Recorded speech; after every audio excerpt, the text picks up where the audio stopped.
Hello Rebels, and welcome back to my life. There are a lot of things that we never question. We spend our entire lives in and around and involved with these things, but we never think to ask why they are the way that they are, because that's just the way it's always been. But today, I am daring to break trend and tradition. I am opening my eyes, refusing to be one of the sheeple, because there is something that has never made sense for my entire life. Why are weather people called meteorologists? It makes no sense. They study the weather. They do not study meteors. And now they've taken the name, so what are we supposed to call people who do study meteors? It's chaos. The ramifications are mind-blowing. So I put on my investigative journalist glasses and I took the case, which I guess means I was also a PI. I knew the answer wouldn't be easy to find. I mean, the mystery had been sitting there for so long in plain sight that clearly some big cover-up must have been put into play.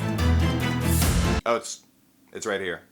Okay, so it turns out that the word meteorology doesn't come from the word meteor itself, but it is related to it. Meteorology comes from the Greek word meteorologia, which is a treatise on celestial phenomena. That comes from the words logia, which is a treatment of, and meteoron, which is an offshoot of, but is not meteor. Meteor apparently used to mean any atmospheric phenomenon, which is pretty interesting in itself. I mean, if you call anything happening in the sky a meteor, it's gotta be really hard to talk about the weather. You know, they said a meteor's coming in today.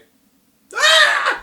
Oh yeah, look. Rain's just starting to fall. So the mysterious origins of meteorology as a word have been solved, you're welcome humanity, and they reveal a side of human history that I think it's pretty interesting to think about. Back in the days of ancient Greece, even though that's a period of time that we tend to think of as fairly enlightened, celestial phenomenon like stars, asteroids, and meteors were put in the same general classification as like storm clouds and stuff. I mean, I'm sure that the people who actually studied those things made a distinction among themselves, but to the common man, anything happening in the sky was considered to be within the purview of those guys over there who spent all day looking up. So what should we call them? Let's call them meteorologists. But that one studies the stars and that one's studying the clouds, so you say potato. As human knowledge has grown and expanded, it's gotten a lot more granular so that we have so many different specialized fields with certain people who are hyper specialists in those small fields. Take any field, from medicine to astronomy to business to logistics, and you can find people who are hyper specialists in one tiny aspect of that broad subject. To some degree, I think that's taken away from the concept of the Renaissance scholar, the person who knew a lot about almost everything. I mean, I just don't think that that's possible with the vast spectrum of current human knowledge. But it is still possible to know a little bit about a wide variety of fields, and people who do have the advantage of knowing who to reach out to deal with a more specialized look at a certain topic or thing. I think that that means that as we continue to advance as a species, we have to place increased emphasis on the ability to recognize different disparate